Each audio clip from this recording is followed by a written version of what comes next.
Good morning. Good morning. How are you? I'm well. How are you doing, Lisa? Doing great. Thanks for having me today. Oh, thank you so much for being on here today. Yeah. So we're really grateful for your time, and we're so happy that you're here to bring us this market update. Yes. And so I want to say good morning to all of our HCAR members and to thank them for joining us on this Bright MLS market update.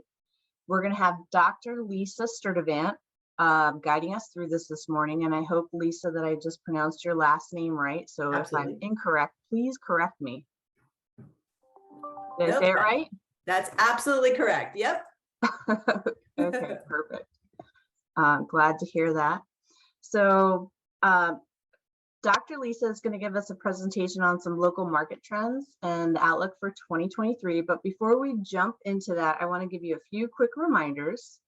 HCAR has got some great CE opportunities coming up. On October 25th, we're going to be hosting our new 3-hour CE class on bias override, and that is overcoming barriers to fair housing. This course is going to describe the history of bias and discrimination in real estate and explain how implicit bias can result in violations of fair housing laws. And we're going to identify interventions to prevent implicit bias, identify anxiety, and stereotype threats from influencing behavior and much more. So that's coming up. Also exciting this month, on Halloween, October 31st, which is a Monday, we're going to be hosting a stigmatized properties class that's going to be taught by Maryland Realtors immediate past president Craig Wolf. And this course is going to assist us in the identification of common risks when dealing with properties that are stigmatized for various reasons: haunting, murder, criminal activity, drug use, things like that. So it's going to be a fun course. And there's going to be a costume element involved. So wear a costume for a chance to win a Realtor Store package for that class. You can sign up for these free classes on our website at hcar.org. And now I'd like to hand it over to Dr. Lisa Sturtevant. And as we're going through this, any questions that you have, just put them in the chat. And our staff members, Makisa and Danielle, will monitor the chat throughout the presentation to make sure we address your questions. So without anything further, I'll hand it over to Lisa. Sarah, thank you very much. And a big good morning to all the Howard County Association of Realtors members. So happy to be with you this morning via webinar. And as Sarah mentioned, the point today is to share a little bit of information on where the market is now, where the market might be headed, with a specific focus on both Howard County and the greater Baltimore area. If you do have questions, please do put them in the Q&A. I know HCAR staff will monitor. I'll also try and keep an eye on them, see if I can answer questions, in real time. And then if, I really like sitting in my home office and doing a webinar. I really like talking to Realtor members because I have access to a lot of data, but you all are the ones working every day on the ground with buyers and sellers. So, if you're seeing something in your own work and it seems like maybe different than what I'm seeing in the data, or something you think is really interesting and maybe it'd be great if I was tracking, yeah, please let me know that as well. I really am eager to hear those things. As Sarah mentioned, my name is Lisa and I am the Chief Economist with Bright MLS. And I started with Bright back in May, and it's Bright is the only MLS with a chief economist and really sort of focused on doing this kind of deep dive market analysis into our local market, right? The challenge is we hear a lot of national data, and national data is great, but it is more important than ever, I think, now that the market is in this big transition, to be paying attention to what's going on locally. I'm also, I've lived in the greater Washington area now for, gosh, it's been, I hate to date myself, it's been 30 years now. So I call this sort of greater Washington, Baltimore area home.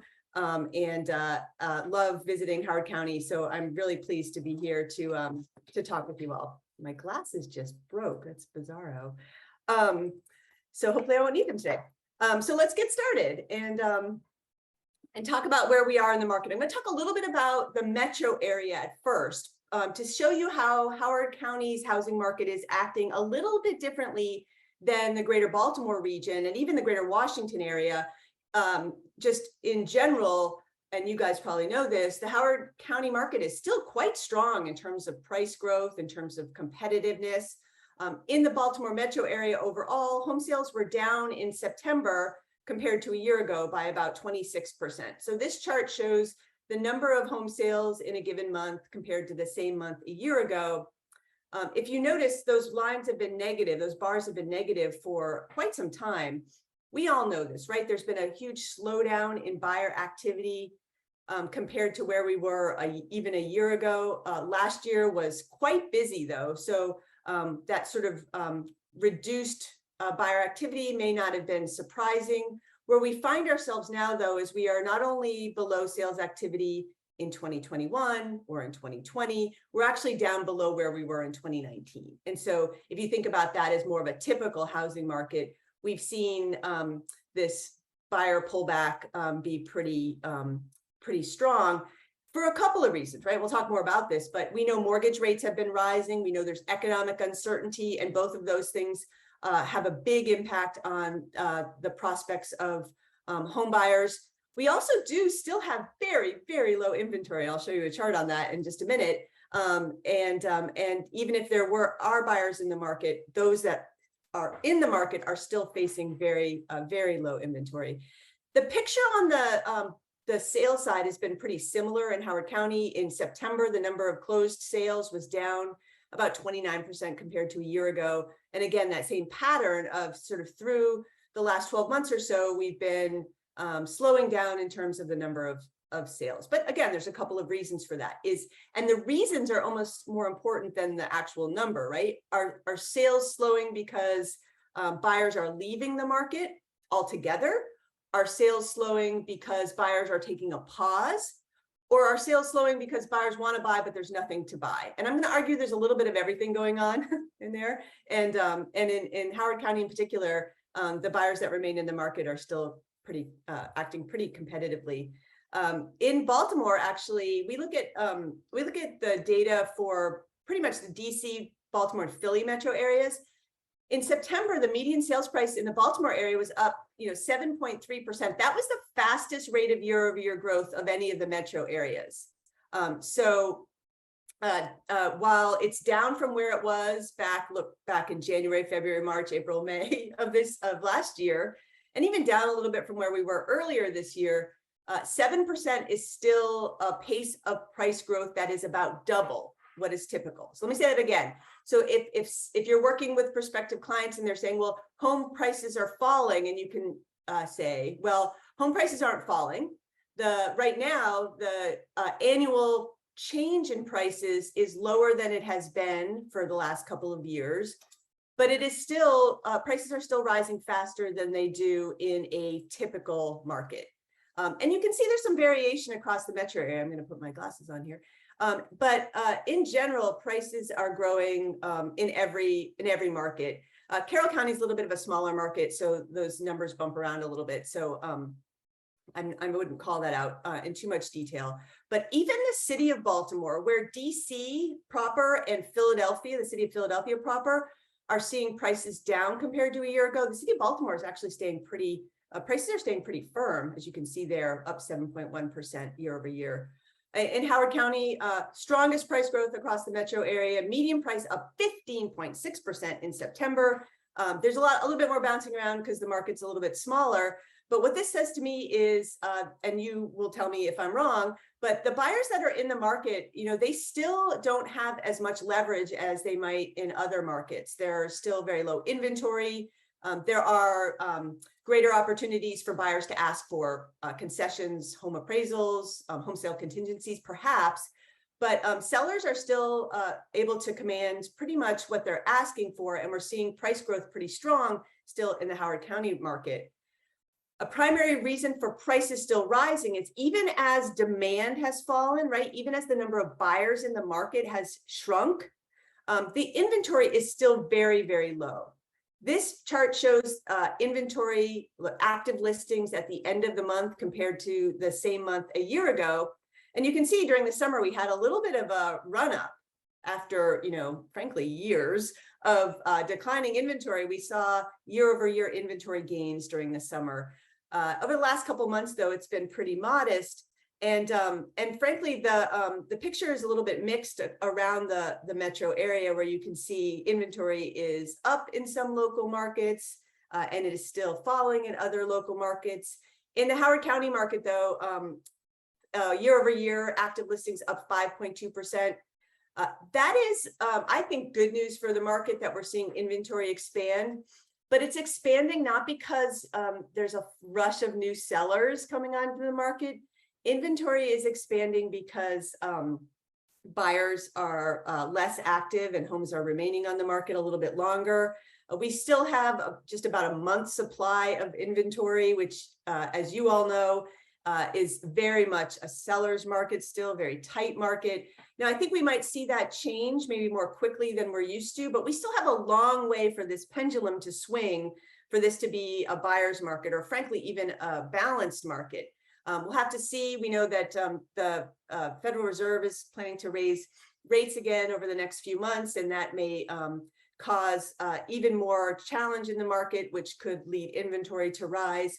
But there's just so many people sort of locked into their home because of refinancing into very low rates, that I think this inventory shortage is going to be I think this tight inventory is going to be with us for a really long time. And what that means is we don't expect prices to really decline in any significant way. We do expect the number of closed sales to continue to be lower than where we were a year ago, because we know pending sales are down.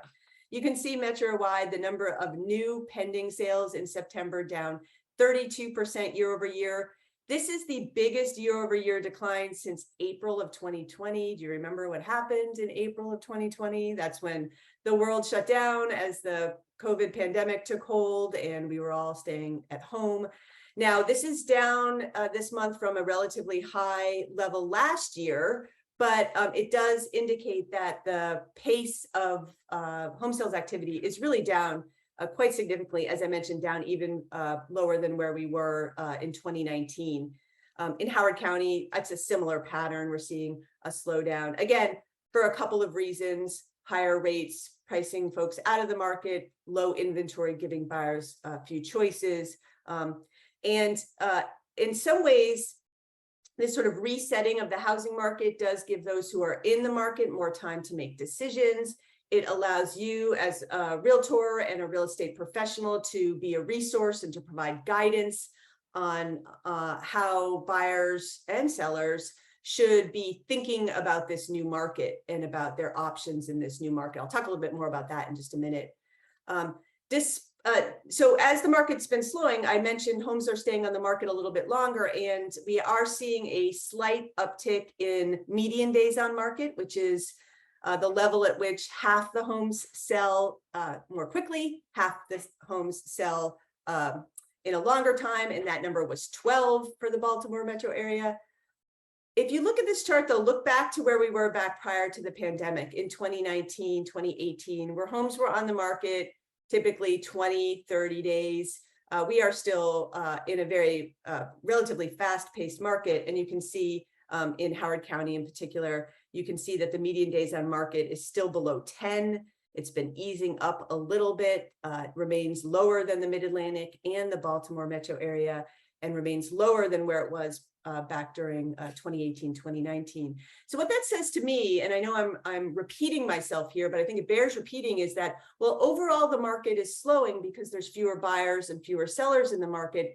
Those buyers who are in the market are still having to act relatively quickly, right, to act on a home, and they need to be ready to go. So I welcome for sure any questions on any of that data on where we've been, but I'm gonna move into talking about where we're headed. And I'll keep an eye on the Q&A as we go through, but I think it's we prepare monthly market reports. We prepare them for each of the 3 metro areas, including the Baltimore area, and we pull out each county. So Howard County is pulled out separately. The monthly reports come out usually around the 10th or 11th of the month, but they're backward looking, right? So the report we just did is for September. And normally that would be okay. 1 month is sort of indicative of where the next month might be headed, but things are changing so quickly. We're trying to do a better job of reporting out on a weekly basis, and then also reporting out on like some numbers that might give us a sense of where the market is headed. So that's what I want to sort of share with you now. And as we are in this resetting housing market, one thing we know is that sellers are going to have to readjust their price expectations given the new market conditions. And they are doing it, but it's like they're going through the 5 stages of grief to come to this realization that they need to adjust what they're going to put out there as their asking price. You can see this is as of all the listings on the market as of the 10th of this month. About 40% of sellers had dropped their price at least once, but you notice they're not doing it right away. So homes on the market less than a week, only 1% had a price drop. About 8% of those homes on the market 2 weeks, the sellers had dropped the price. It's really once those homes are on the market 2 weeks that sellers are realizing that they need to make a price adjustment in order to attract a buyer from that more limited pool. And once homes are on the market more than a month, it's really indicative that that home is not priced appropriately for this market. We do know that houses that are priced appropriately are getting offers very quickly and are often still getting multiple offers. But this is, again, a sense where working with sellers, it's important for them not to look back at what, for example, their neighbor might have gotten for their home a year ago, or even 6 months ago, but to help buyers understand that as mortgage rates are now double what they were earlier this year, the purchasing power of buyers has been reduced. And so the market is not going to support the same level of price growth that we've seen in the past.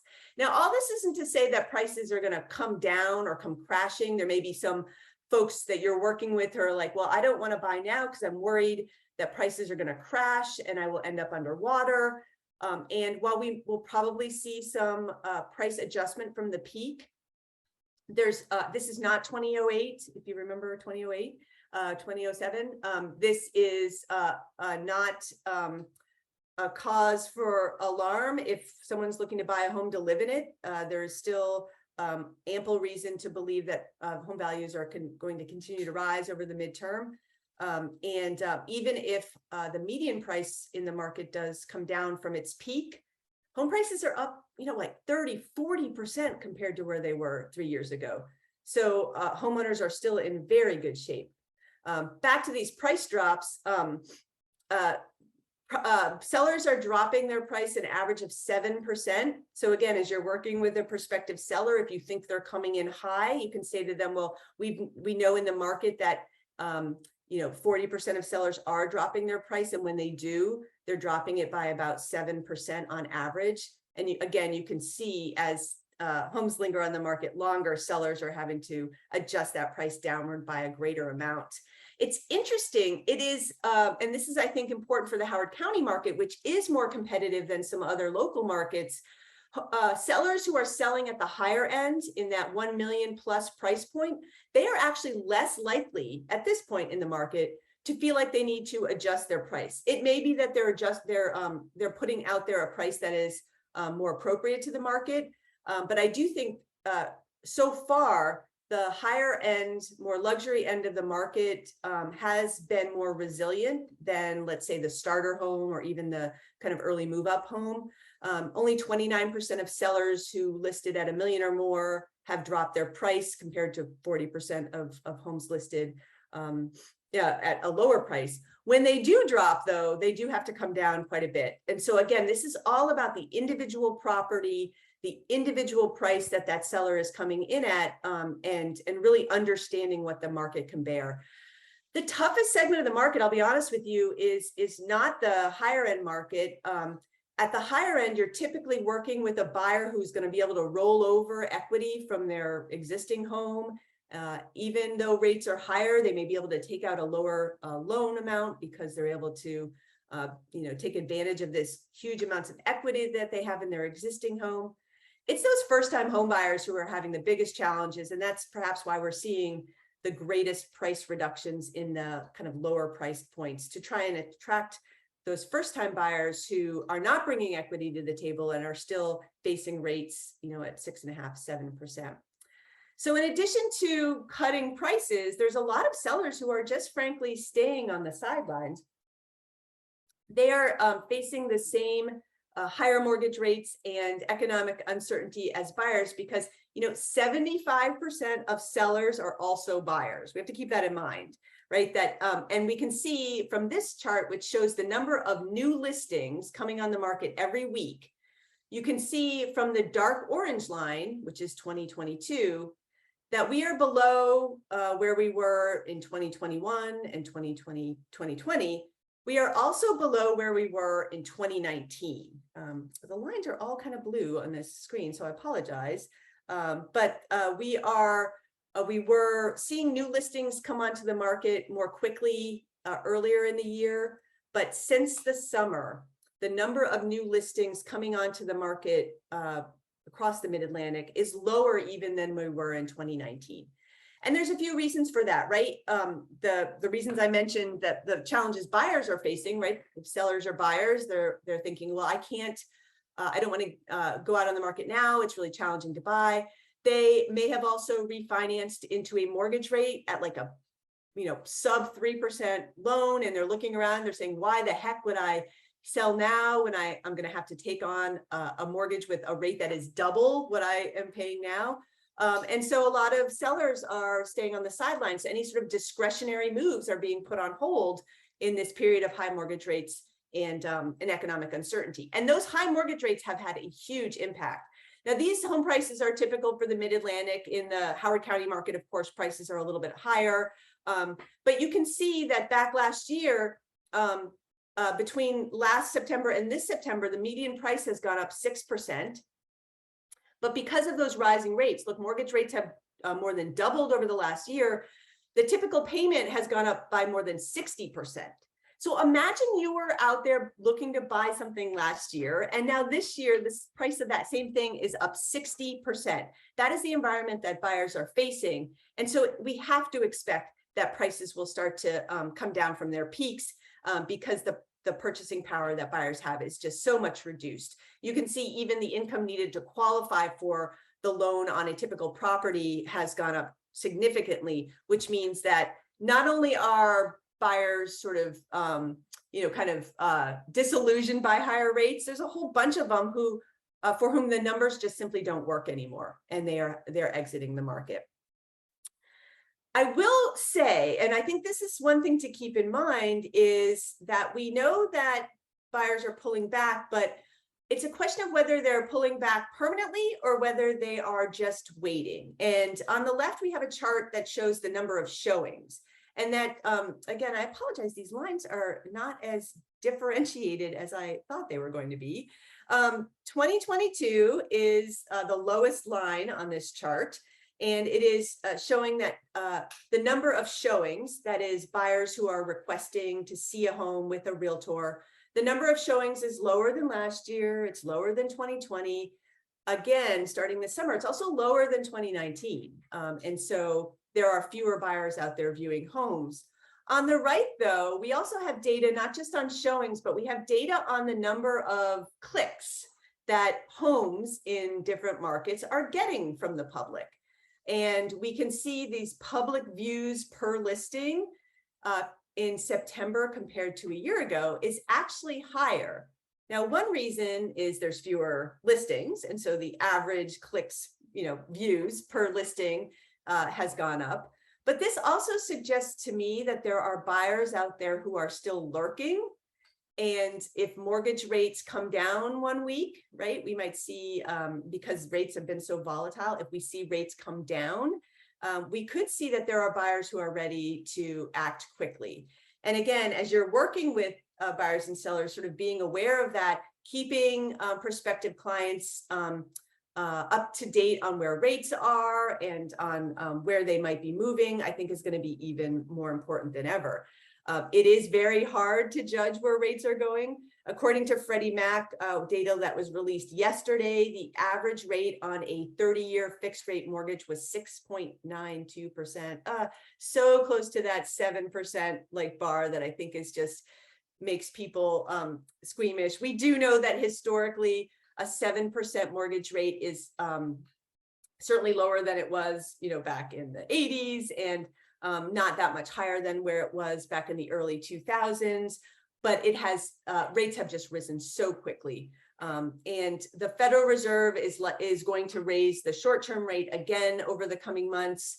The goal of the Federal Reserve raising interest rates is to try and tamp down inflation. We got the latest inflation numbers this week, and it wasn't good. Inflation is still running at 8.2%, far above what the Federal Reserve wants to see. And so they use the only tool they have available to them, and they raise the short-term federal funds rate, which you see down there in the lightest blue bar. That is meant to cool the economy and bring down inflation. It also leads to higher mortgage rates. Although some of these rate increases are already sort of baked into mortgage rates, I do expect that mortgage rates will be very volatile over the coming weeks and may certainly hit above 7%. And what I'm watching is actually this middle line here, the yield on the 10-year Treasury note. It is a piece of information that is released every day, and it is a good indicator of whether the 30-year mortgage rate will go up or go down. So if the yield on this 10-year Treasury note is trending upward, that is a good sign that mortgage rates are trending upward. If it is coming down, as you see it did back in early September and during the summer, there might be a period of mortgage rates coming down. And nothing is assured, but to me, that's the best indicator to understand where mortgage rates might be going. The other thing, though, to pay attention to is that as buyers are out there in the market, the lending decisions have just become much more complicated, right? You remember a year ago or 2 years ago, if a buyer was looking to purchase a home, the only game in town really was a 30-year fixed rate mortgage rate. And for goodness sakes, they were getting that at 2.75%. And so there was the share of loans that were adjustable rate mortgages went to basically zero. Now, though, you can see that the spread, right, between the rate on a 5/1 arm, and there's also, of course, the seven-year arm and a 10-year arm, but the spread between what the rate is on an adjustable rate mortgage and a fixed rate mortgage is actually as wide as it's been in years. So for some buyers, they may need to become educated about what an adjustable rate mortgage might look like. They need to have realtors be a good resource and to find lenders who can explain the benefits and risks of an adjustable rate mortgage. And I will say that there is a lot more variability across lenders in the rates and terms that they're offering buyers.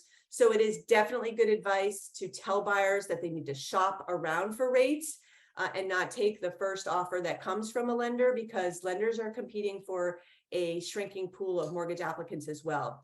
And so this whole home buying process, which was sort of frenzied for the last couple of years, decisions being made very quickly, is now become more complicated, more time is needed. And again, more advice from real estate professionals sort of writ large. We talk a lot about what's in front of us because that's what we're facing every day. But I want to end this presentation with just a little bit of a look on sort of more of the midterm housing market. I think that in the next 3 to 4 months, it's going to be a very rocky housing market with a very low demand, very low supply, very competitive for buyers who remain in the market.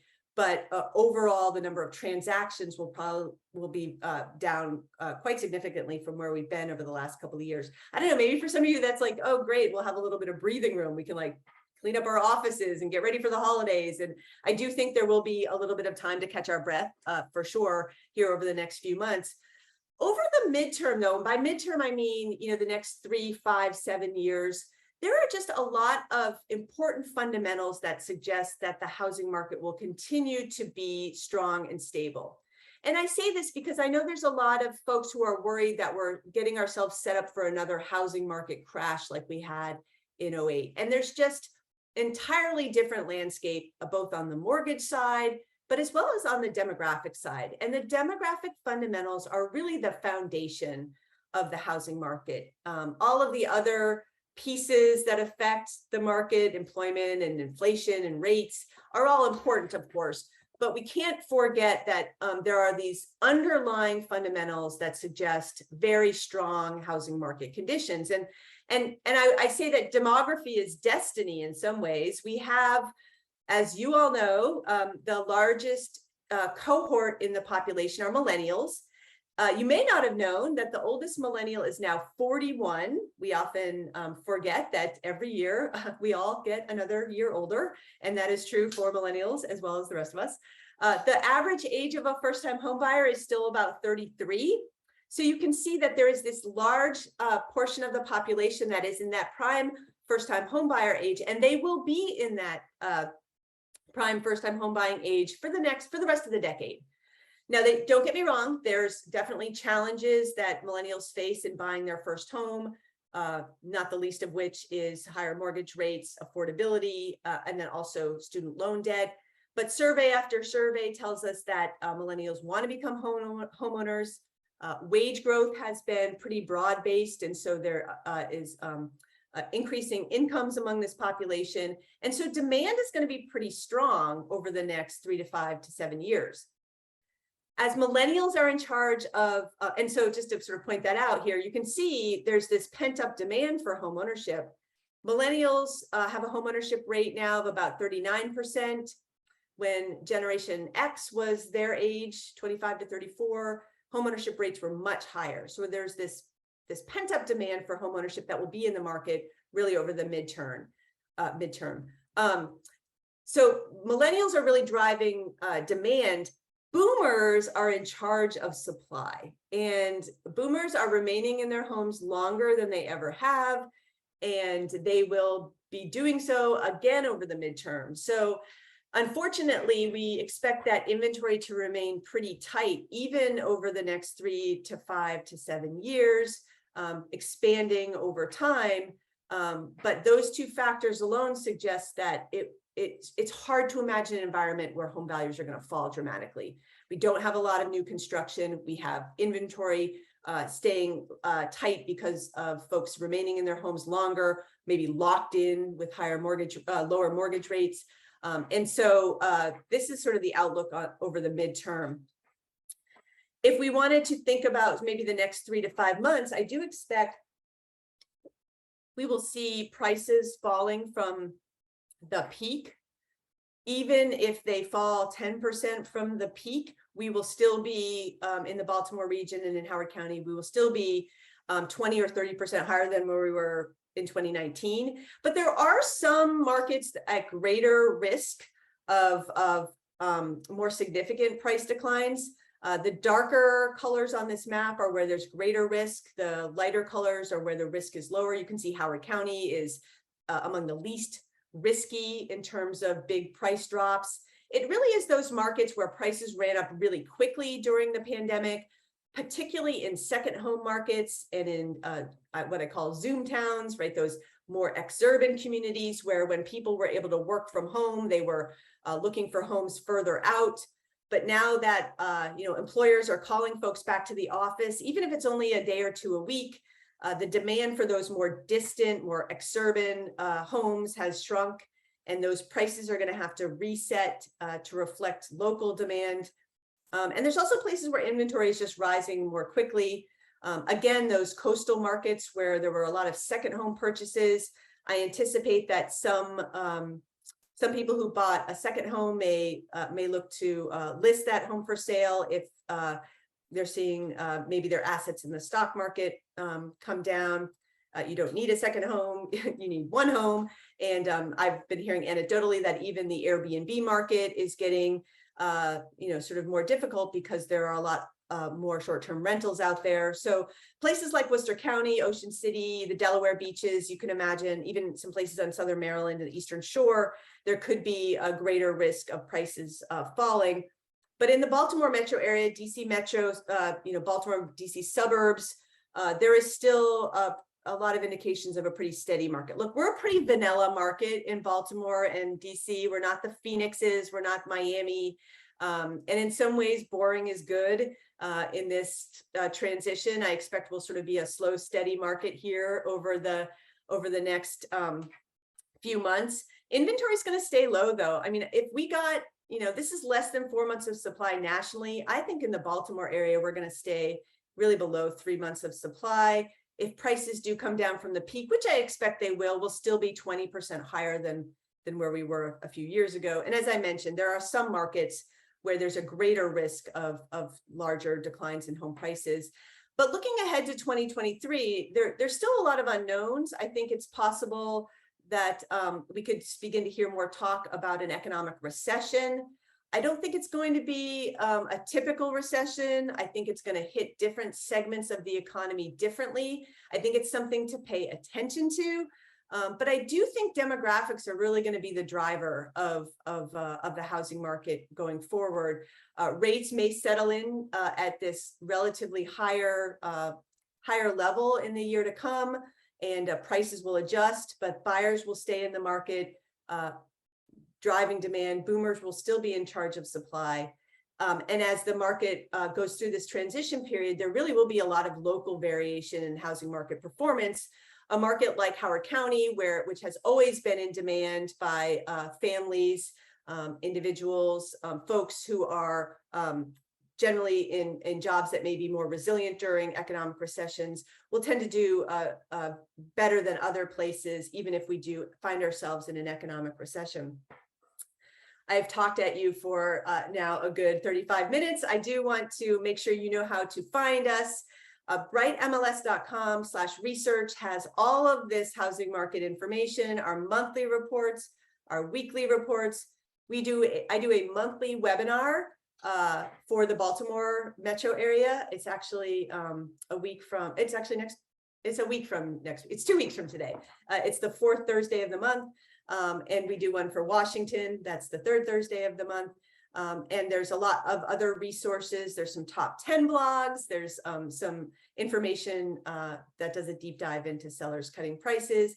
But if you ever find that you're looking for more information, you can always reach out to me directly. My email address is there. Connor Christie is our market research analyst, and he is always happy to hear from subscribers and from realtors as well. Sarah, I'm going to end it there. I don't see any questions in the Q&A, but I would be delighted to take any questions at this point, and also just to make sure folks know that I'm available after this if questions come up. And so thank you, Lisa. That was an exceptional presentation. You gave us so much data there. And, we are fortunate. Howard County is, we're tucked in between Baltimore and DC. We're very fortunate to be rated one of the safest communities in the country. We have some of the best school systems. Our library system is rated in the top 5, I think, nationally every time. One nugget you dropped on us that I thought was very interesting was that in the Baltimore metro area and Baltimore City specifically, is that values were up and volume is up a little bit. And can you speak to us as to why that might be? So do you mean in the city itself or in Yes. the region itself? Yeah, I would like to tell you I know. To be perfectly honest with you, I expected, as we saw sales activity and prices come down in Philly and in the district, I expected to see a similar pattern in Baltimore. And we just haven't. It may just be that Philly and DC are maybe a month ahead. I do expect that the strongest markets are going to continue to be the suburbs. And then we're going to see kind of weaker conditions in both the city itself and then those exurban communities that I mentioned, simply because that's been a pattern that tends to play out as markets transition. So I think stay tuned. I think part of the challenge is we're seeing the market change so quickly. It's hard sometimes to draw conclusions from 1 month of data. I will encourage, again, folks to check out our weekly reports, because that's where we're starting to see some of the movement. Unfortunately, we present the weekly data at the state level, which is like not super helpful. I'll be perfectly frank with you. So I'm going to try and begin to report out at the metro level and then even eventually at the county level on a weekly basis. But stay tuned, and we'll see what October brings for the city. Awesome. We would appreciate that county level introspective. And if you have time for another question or two, um, Absolutely. you mentioned that the reserve is going to raise the rate again to tamp down inflation. And we've all heard that. And you mentioned the possibility of a recession. Some people think we're already in a recession. What do you think the back end will look like after the reserve is done raising these rates? Are we going to kind of normalize at whatever level that they set it at, or are we going to expect a reduction on the back end when this is all done? Yes, so that's a great question. I think we're gonna, so look, we got, for the last 2 years, we've had a federal funds rate, right? That's the rate that the Federal Reserve targets. We've had a federal funds rate of 0. It is not going to go back to 0. It should not go back to 0, right? They brought it down to 0 when COVID hit, because there was a fear that COVID would lock down the economy. So they wanted to make sure there was money being able to move through the economy. When we see the Federal Reserve raise the short-term rate to 2 or 3%, that's normal, right? That's sort of where it has been historically. So I think that what we're going to keep an eye on is what is going to be the gap between the federal funds rate and mortgage rates. Is it going to remain sort of where it is now? And I think that what we'll see on the back end is that gap between the federal funds rate and mortgage rates will actually narrow a little bit. And we may see that rate settle in more, let's say at 6% after the Federal Reserve theoretically is successful at raising rates without, completely tanking the economy. I will say that it is really hard. And if anybody tells you they know what's going to happen, like take it all with a grain of salt, right? So, but here's my 2 cents. It is hard in the best of times to forecast the economy, but we are just in such an unprecedented situation. We are talking about recession, and you asked, are we even in a recession? Where definitions are just sort of meaningless at this point, right? How can you be in a recession when there are 2 job openings for every 1 person looking for a job, right?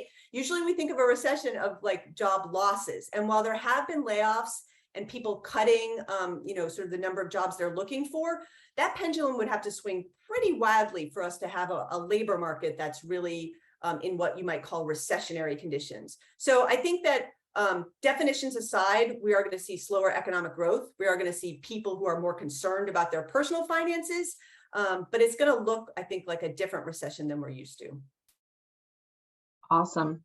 And I just have one more question, if you don't mind, and that's that you had a really nice graph there about the different demographics, where we've got millennials between 26 and 41 looking for their home. We've got Gen X kind of where they are, and then we had the young boomers. And the young boomers you mentioned are in control of supply. And so they're sitting on housing inventory that they may not want to sell. And we can couple that with the fact that we might be backlogged on the number of new units that we should be building in our region and even nationally. Do you see the possibility for like a stall coming because these young boomers, they don't want to move, right? Based on the fact that they may not have what they want to move into. Absolutely. And we don't have extra inventory coming on the market. Do you kind of see like the possibility of a stall in the near future where everybody's just kind of waiting to see what comes? Yeah, I wish I could be more optimistic about this, but I do think that everyone's going to sit tight here for a while. And for the reasons that you mentioned, I don't know the stats for Howard County, but I'm going to say it's not super different, although Falls Church, the city of Falls Church in Virginia, and it's obviously much smaller. 80% of homeowners in the city of Falls Church are age 60 or over. The city of Falls Church is a place where young families with children are looking to move into. They like the schools. There are a significant number of boomers, and I don't mean this disparagingly at all. It comes off sounding this way, but that are like tying up those homes. They're like sitting in homes that are too big for them. But to your point, they don't have anywhere to go, and they love their neighborhood, right? And that is the environment that we're going to find ourselves in some of these, great suburban communities, is where they tend to have in the past maybe attracted young families. Boomers whose children have moved out are remaining for those quality of life issues, first of all, the fact that they are in a very low fixed rate mortgage, second of all, and then third, because if they wanted to move, there's really nowhere to go. And the fourth reason I'll mention, actually, that's I think really relevant for the Washington and Baltimore areas is, everybody thinks that when people retire, they move to Florida or Arizona. But the number one location that people move to is where the grandkids are. And the grandkids are in Howard County. So they're probably going to stay, or, I'm being a little flip, but there's a lot of folks who are remaining because that's their kids went away and then came back and now they're having kids. So I wish I could say that there's going to be some inventory that's going to free up here over the next few years, but I just can't see it. And it's going to be a long process where we get to a place where we're seeing inventory of like that 5 to 6 month supply. I think we're probably 5 or 6, maybe 7 years off from that level, honestly. Thank you for that transparency and that perspective. We sincerely appreciate it. So, well, I thank you greatly for your time. This has been very insightful. I think our members that have hopped onto this call, and I think our members that are going to watch it on YouTube in the future. Great. Is there any closing message you want to leave us with? I will just say from two things from a logistics standpoint, Sarah. I will send these slides, and your members, if they find any of the slides helpful in listing presentations or talking with clients, they're more than welcome. Use whatever way, social media, Facebook, whatever way folks want to use any of these slides. And then the other thing I'll say is, I think that there is a lot of talk about talk at the national level. And I do want to just re-emphasize how important it is to understand what's going on at the local level. And your members, you realtors working in the community, have a chance now to really shine in terms of being a resource, right? For a couple of years, I mean, it might have been great. I'm sure it was great in a lot of ways, but now, as people are having to take a little bit more time and understand a little bit about what's going on in the market, I mean, this is your opportunity to really showcase, all of the education, all the professionalism that you bring to the real estate transaction. So, in some ways, this is a nice time to reset, take advantage of all that training, right, that Sarah mentioned on the outset, and just be prepared to be a valuable resource to your buyers and sellers, because they're going to need it in this market. Absolutely. This is the time for knowledge, skills, and data to shine. And, thank you for reiterating that. So Great. with Thank that, you. I will again say thank you and wish you a wonderful day. Yep, and we look forward to seeing you again soon. Great. Thanks, Sarah. Bye, everyone. Thanks.